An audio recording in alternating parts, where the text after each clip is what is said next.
अब देखिए यहाँ से ये परसेंटेज का खास टाइप शुरू हो रहा है।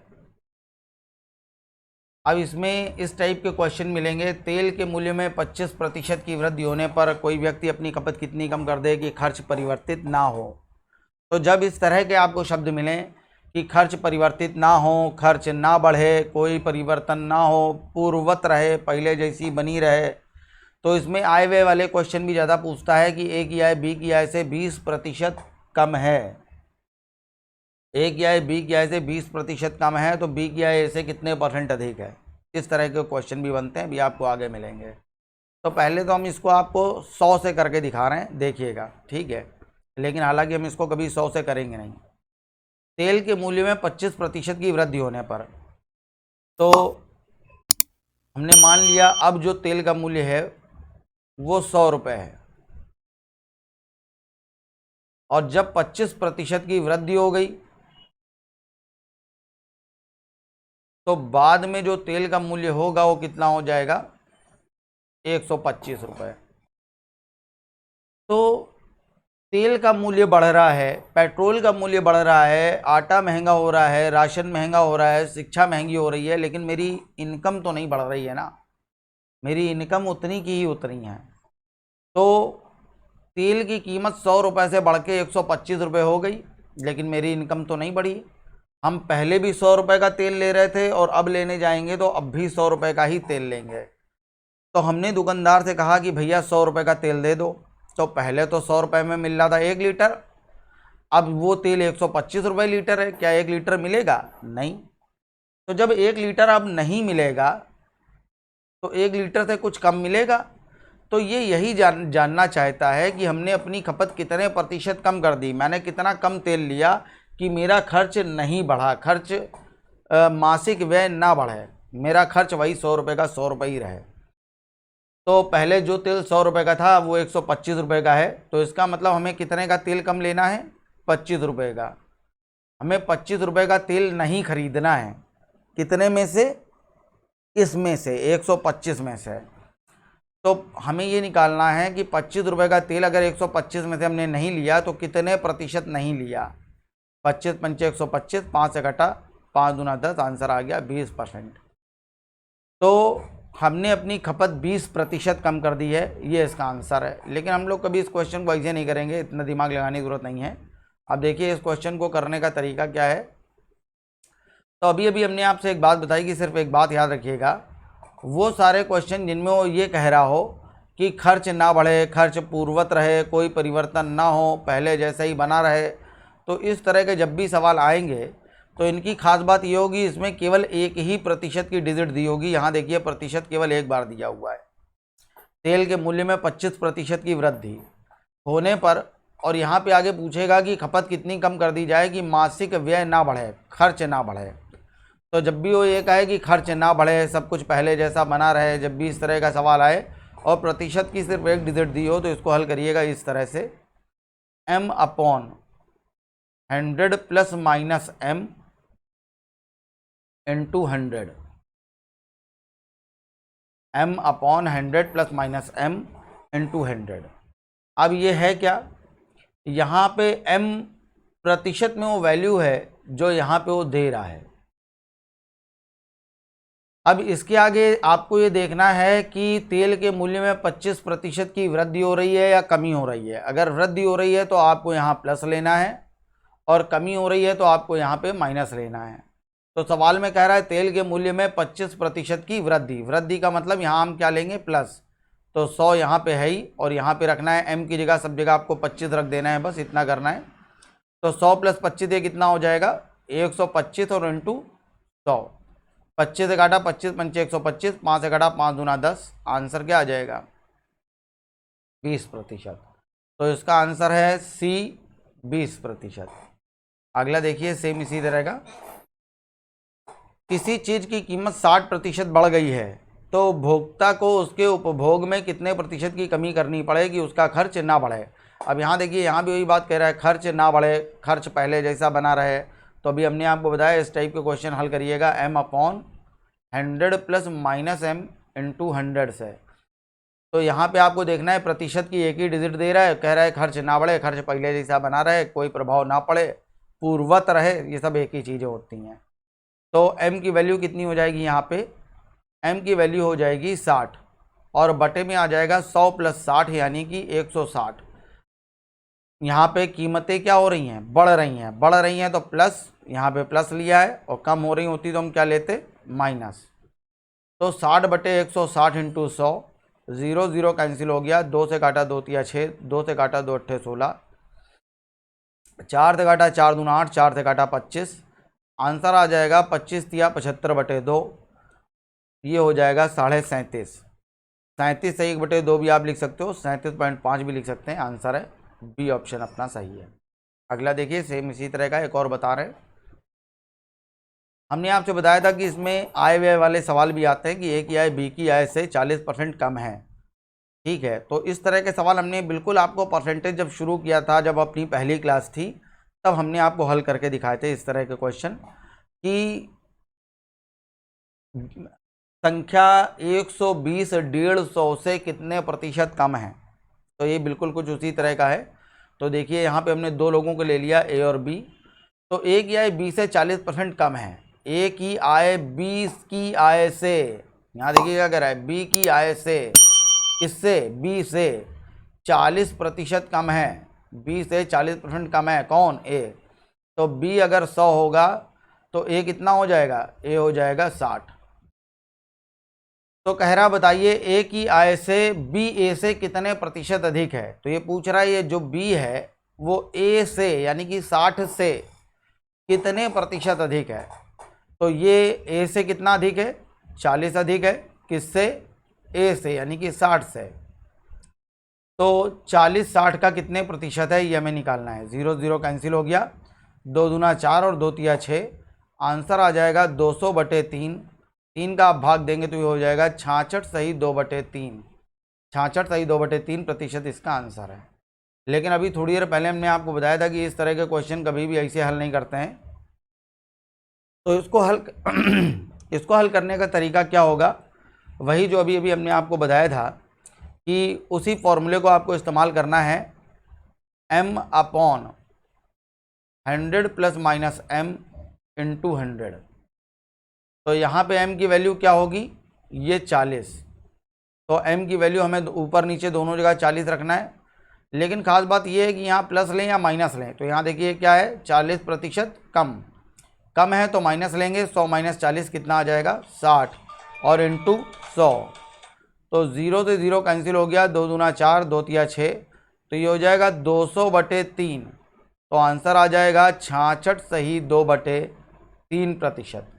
सी ऑप्शन इसका सही है। तो देखिए अगला, किसी वस्तु पर टैक्स 10% कम कर दिया जाता है, प्रतिशत में सिर्फ एक ही वैल्यू दे रहा है और पूछ रहा है उपभोग कितने प्रतिशत बढ़ा, ठीक है, जबकि आय वही बनी रहती है। तो कह रहा है उपभोग कितने प्रतिशत बढ़ा दिया जाए कि आय पूर्ववत रहे, आय पर कोई प्रभाव ना पड़े। तो बस केवल इसने शब्दों को आगे पीछे लिखा है, सवाल बिल्कुल उसी तरह का है जैसा पीछे वाला था। तो m/100 ± m × 100। तो कह रहा है किसी वस्तु पर टैक्स 10% क्या कह रहा है, कम कर दिया जाता है। 10% की क्या हो रही है, कमी। तो यहाँ क्या लेंगे आप, माइनस, यहाँ माइनस लेंगे हम। तो 100 में से 10 गया 90 और इंटू 100। 0 से 0 कैंसिल हो गया तो ये आ जाएगा 100 बटे 9। तो ये आ जाएगा 11 सही 1 बटे 9 प्रतिशत। 11 सही 1 बटे 9 प्रतिशत, ये इसका आंसर है। तो अपना आंसर ए ऑप्शन सही है। अगला देखिए, ये भी बिल्कुल कुछ उसी तरह का है, सेम अपने आप लोग हल कर सकते हैं। एक अधिकारी के वेतन में 20% की वृद्धि करने पर यदि हम चाहते हैं कि वेतन, उसके वेतन को समतुल्य लाने के लिए कितने प्रतिशत कम करना पड़ेगा। तो m/100 ± m × 100। तो किसी व्यक्ति के वेतन में 20% की वृद्धि, तो m का मान हो जाएगा 20, और क्योंकि 20% की वृद्धि हो रही है तो लेंगे प्लस, 100 + 20 120 और इंटू 100। तो किसी व्यक्ति के वेतन में 20% की वृद्धि होने पर उसका बढ़ा हुआ वेतन कितने प्रतिशत कम कर दिया जाए कि वेतन पूर्ववत हो जाए? तो आंसर आ जाएगा 100/6। 6 का भाग दे दीजिए, 50/3 हो जाएगा, तो आंसर आ जाएगा 16 सही 2/3%।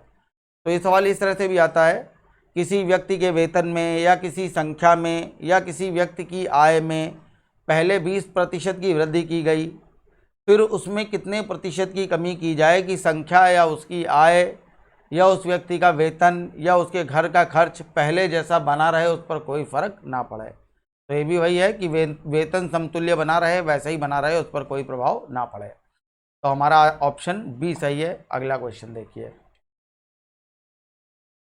ए का वेतन बी से 30% अधिक है। पीछे भी हमने आपको वेतन वाला सेम ऐसी सवाल बताया था, बिल्कुल वैसे ही हल होगा इसी फॉर्मूले से। अब तो आपको फॉर्मूला आ गया होगा समझ में, m/100 + -m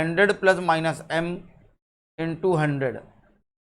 तो कह रहा है किसी ए का वेतन बी के वेतन से 30% अधिक है। ए का वेतन 30% अधिक है बी से, तो 30% क्या है? अधिक। तो यहाँ क्या लेंगे? प्लस। तो यहाँ हो जाएगा 100 + 30 130 और इंटू 100। ये 0 0 कैंसिल हो गया, तो ये आ जाएगा 300/13। तो 13 का भाग दिया, 13 दूना 26, 4 बचेगा 40 हो जाएगा, 13 तिया 39, 23 सही 1/13%। ये इसका आंसर है। ऑप्शन कौन सा सही है? ए। अगला देखिए, एक प्रेक्षागृह की सीटों में 25% की वृद्धि कर दी गई है। अभी तक वो क्वेश्चन में कह रहा था कि कोई प्रभाव ना पड़े, खर्च परिवर्तित ना हो, आय पूर्ववत रहे। इन सभी का मतलब यही है कि पहले जैसा बना रहे, कोई प्रभाव ना पड़े, कोई भी फर्क ना आए, जो आय पहले थी वही आय बाद में होनी चाहिए। लेकिन अब इस टाइप में क्या है कि वो पूछेगा कि बताइए आय पर क्या प्रभाव पड़ा, संख्या पर क्या प्रभाव पड़ा, खर्च पर क्या प्रभाव पड़ा, खर्च उसका बदल जाएगा। तो देखिए यहाँ पे वो क्या कह रहा है कि प्रेक्षागृह की आय में कितनी वृद्धि हो जाएगी, इस बार वो जानना चाहता है कि क्या प्रभाव पड़ेगा। वो जानता है प्रभाव पड़ने वाला है। और ख़ास बात ये, यहाँ 2 डिजिट दी होंगी। देखिए एक डिजिट ये दी हुई है 25% और एक डिजिट ये दी हुई है 12%। 2 डिजिट दे रहा है वो। तो जब 2 डिजिट वो दे, प्रतिशत की 2 डिजिट हों और सवाल में आखिरी में वो पूछ रहा हो कि क्या प्रभाव पड़ेगा, तो इस तरह के सारे क्वेश्चन इससे हल होंगे। +-m +-n और +-mn/100। हालांकि ये क्वेश्चन हम लोग डायरेक्ट भी कर सकते हैं, 100 मान के 100 से भी हल हो जाएगा। लेकिन देखिए फिलहाल हम इसी से बता रहे हैं ताकि सभी लोगों को अच्छे समझ में आ जाए, जिनकी कैलकुलेशन भी कमज़ोर है वो भी आराम से कर लें।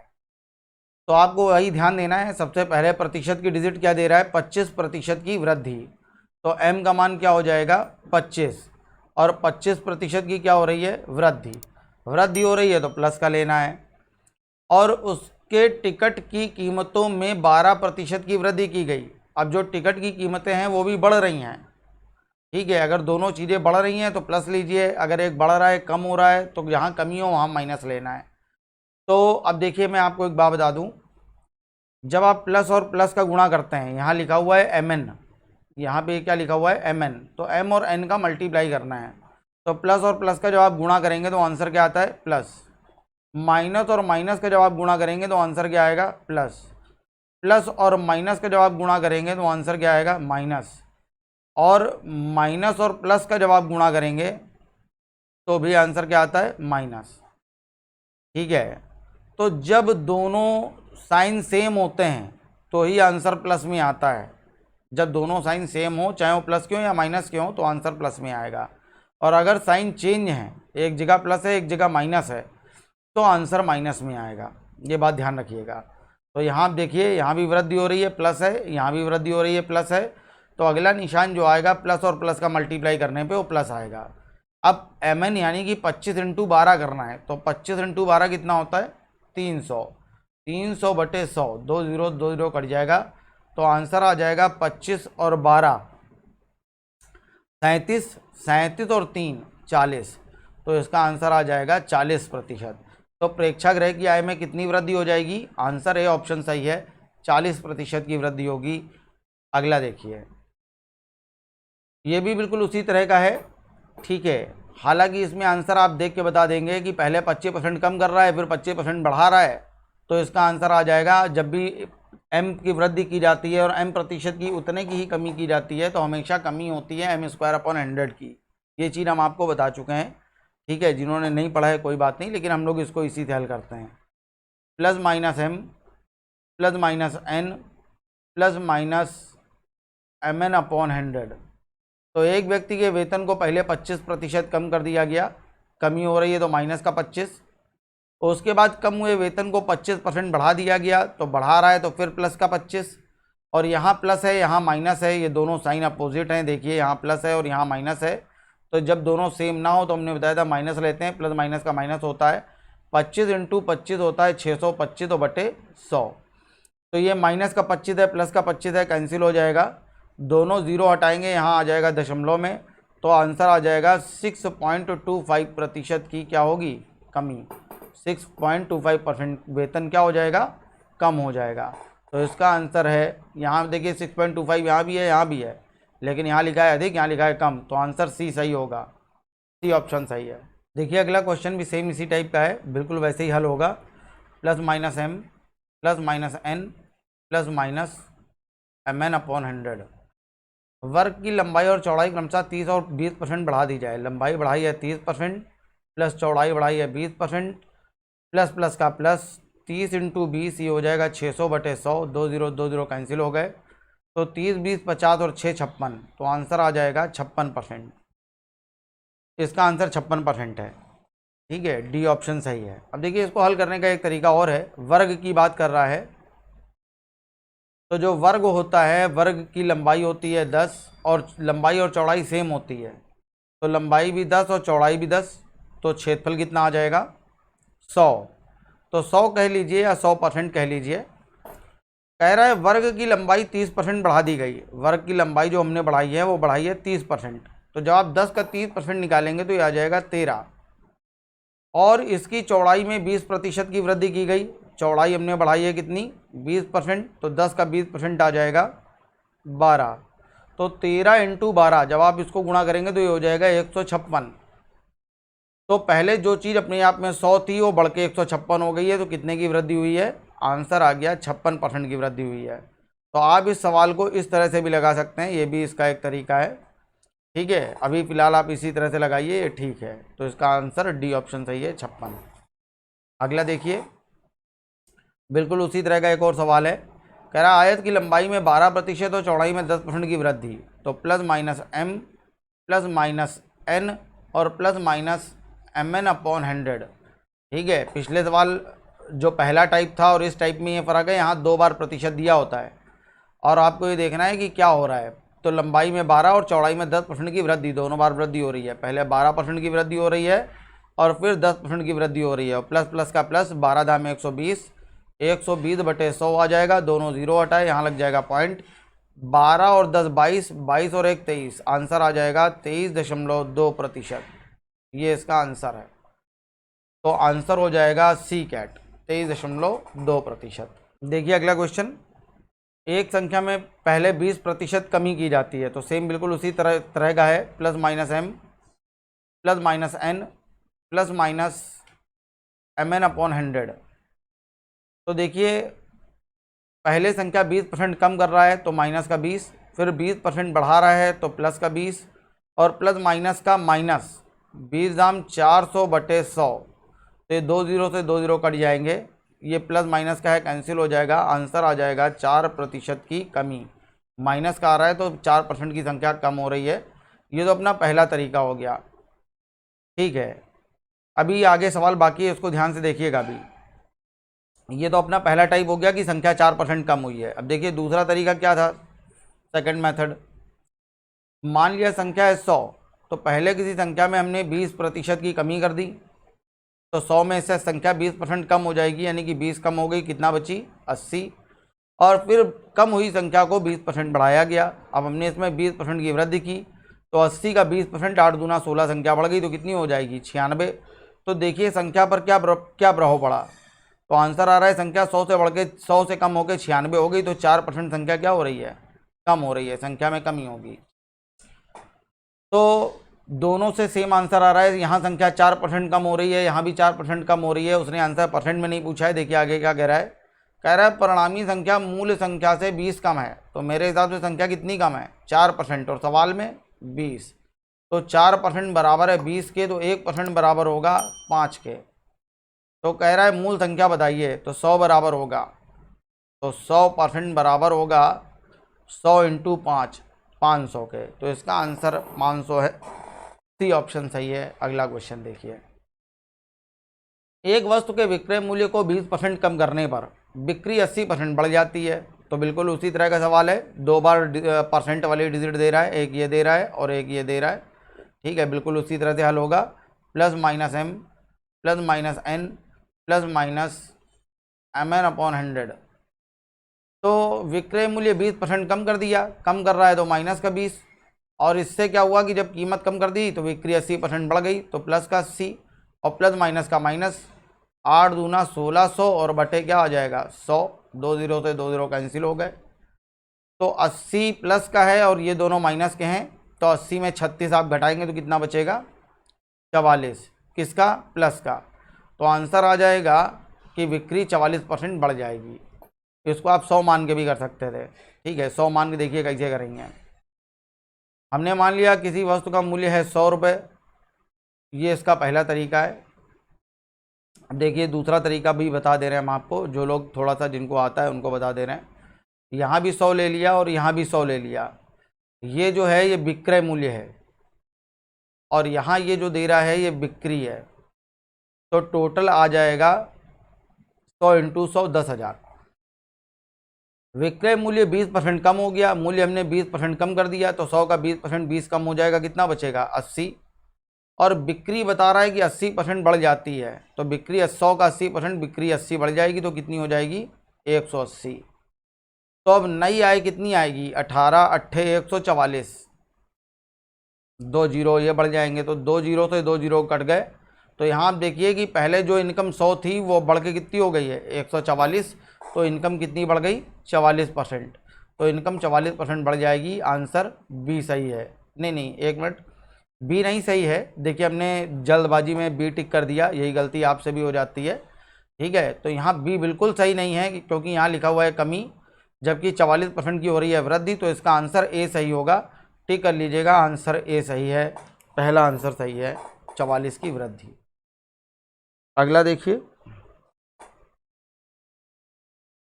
किसी फॉर्म पे काम करने वाले कर्मचारियों की संख्या में 25% की वृद्धि कर दी गई तथा प्रति व्यक्ति मजदूरी 25% कम कर दी जाती है। बिल्कुल वैसे ही सवाल है, plus minus M plus minus N plus minus M N upon 100।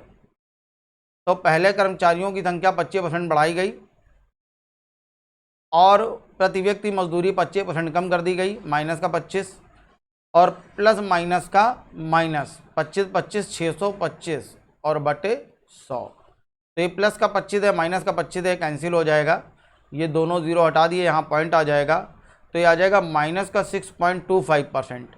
यानी कि इनका जो टोटल मजदूरी है वो कम हो रही है, कितनी 6.25%, इसका आंसर है। तो अब ये देखिए 6.25% ऑप्शन में तो है नहीं, तो हमें इसको यहाँ पे पॉइंट में नहीं कन्वर्ट करना था, यहाँ पे इसको पॉइंट में हमें नहीं कन्वर्ट करना था। एक आंसर तो ये आ जाएगा, ये इसका आंसर है अगर पॉइंट में दिया होता। अब लेकिन क्योंकि ये पॉइंट में नहीं है, तो इसका आंसर आएगा माइनस का 625 बटे 100। अब देखिएगा क्या आएगा, 25 से काटा 25 25 625, 25 चौको 100, तो आंसर आ गया 25 बटे 4। तो डी ऑप्शन सही है कि कुल मजदूरी 25 बटे 4% कम हो जाएगी, 25 बटे 4%, ये इसका आंसर है, डी ऑप्शन सही है। अगला देखिए, एक संख्या में, अब ये सवाल बहुत अच्छा है, ठीक है, इसमें लोग क्या गलती करते हैं देखिएगा। हमने मान लिया कि संख्या है 100, हमने माना कि संख्या है 100, संख्या है 100, कह रहा है पहले किसी संख्या में 20% की वृद्धि की गई, तो 100 का 20% 20 बढ़ा दी, तो कितनी हो गई 120। फिर कह रहा है इस बढ़ी हुई संख्या में पहले 20% तथा पुनः 20% की वृद्धि की गई। तो एक बार फिर से 20% की जब आप वृद्धि करेंगे तो यहाँ आ जाएगा 12 दूना 24, तो नई संख्या हो जाएगी 144। तो कई लोग इतना हल करने के बाद कहते हैं पहले संख्या 100 थी, अब 144 हो गई, आंसर आ गया 44%, नई संख्या 44% बढ़ जाएगी। ऑप्शन में भी मिल गया, लेकिन ये गलत है, ये ऑप्शन गलत है, ये आंसर इसका नहीं होगा। अब ये देखिए वो पूछ क्या रहा है, वो पूछ रहा है कि बढ़ी हुई संख्या को कितने प्रतिशत कम किया जाए ताकि वह प्रारंभिक संख्या के बराबर हो जाए। वो जानना चाहता है कि ये जो बढ़ी हुई संख्या है, ये जो बढ़ के संख्या आई है 144, इसे कितना कम किया जाए कि ये प्रारंभिक संख्या के यानी कि 100 के बराबर हो जाए। तो 144 को कितना कम करें कि वो 100 हो जाए, तो आंसर है 44 कम करें।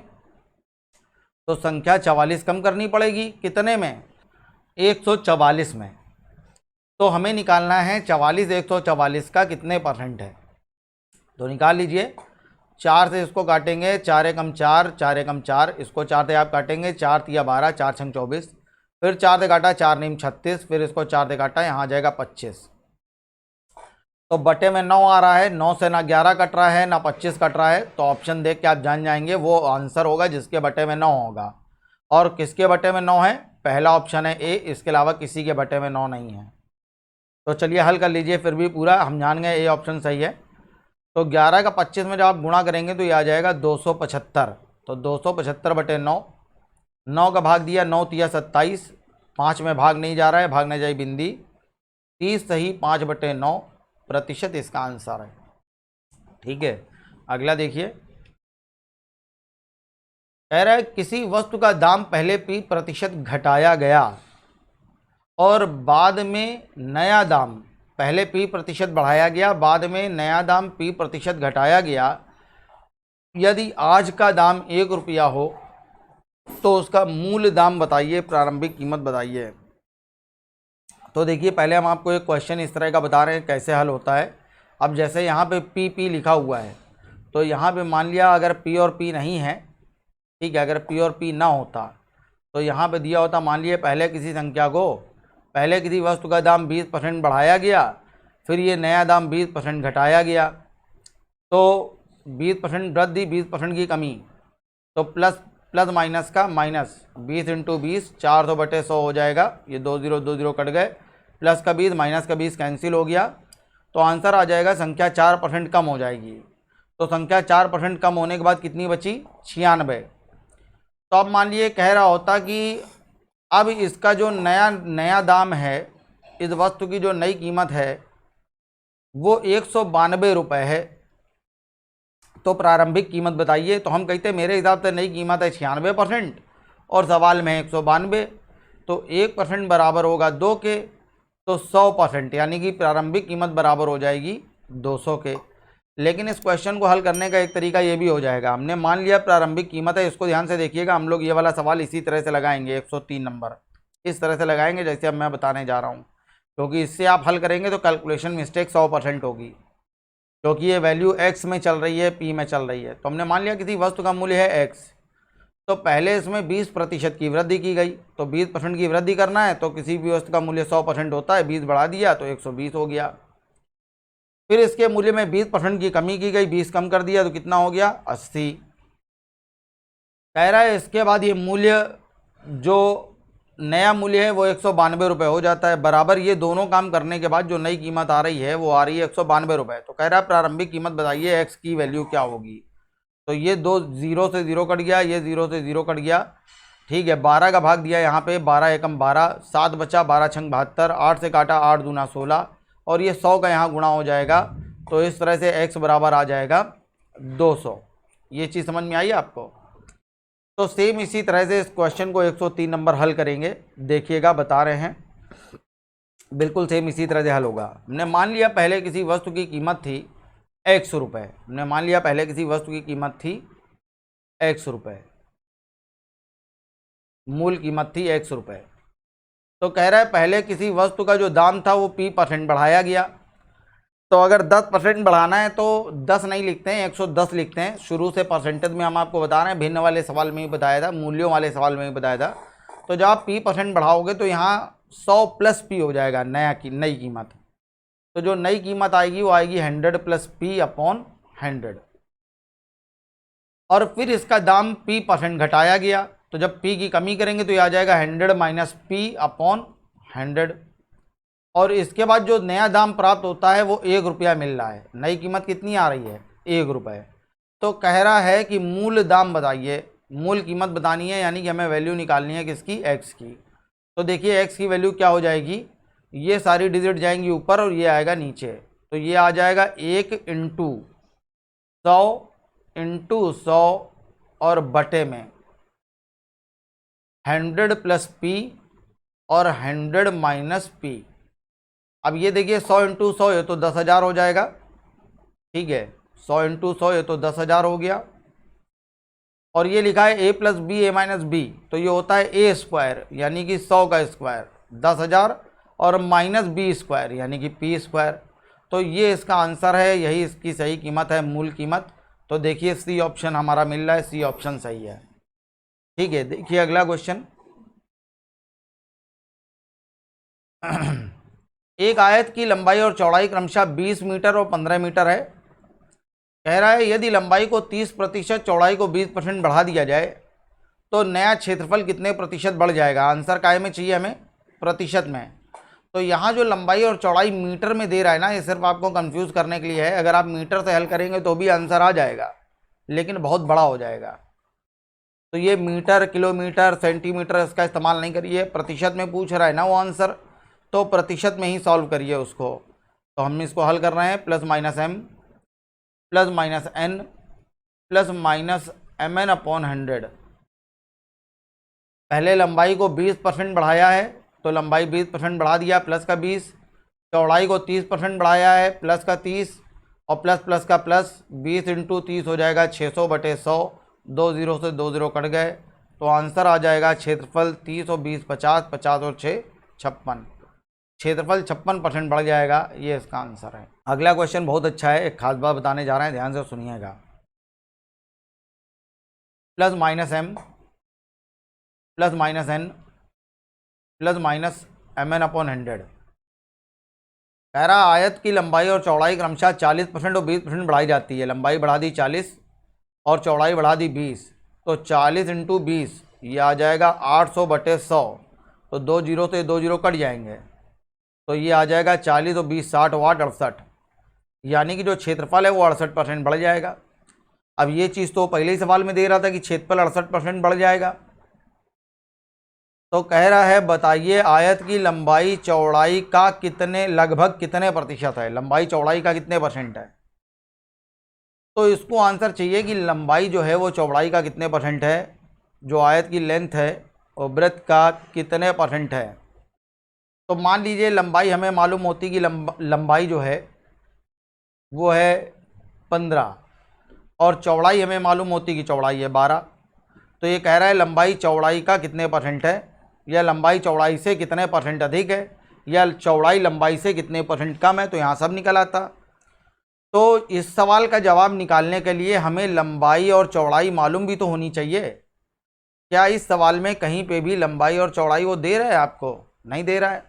तो ना ही हमें लंबाई मालूम है ना ही हमें चौड़ाई मालूम है। तो लंबाई चौड़ाई की लगभग कितने प्रतिशत है या लंबाई चौड़ाई का कितने प्रतिशत है, ये बात ज्ञात नहीं हो सकती। इसका आंसर होगा सी एंड डी। इसका आंसर नहीं निकल सकता है, डी ऑप्शन सही है। अगला देखिए, एक घन का प्रत्येक सिरा 50% बढ़ा दिया जाए तो उसके क्षेत्रफल में कितने प्रतिशत की वृद्धि हो जाएगी। अब देखिए दो तरह की आकृतियां होती हैं। आकृतियों की अगर हम बात करें, आकृतियां दो तरह की होती हैं, 2D पिक्चर्स और 3D पिक्चर। अब 2D पिक्चर क्या होती हैं? 2D पिक्चर वो होती हैं जिसमें सिर्फ लंबाई होती है और चौड़ाई होती है। और 3D क्या होती हैं? 3D वो होती हैं जिसमें लंबाई भी होती है, चौड़ाई भी होती है और ऊंचाई भी होती है।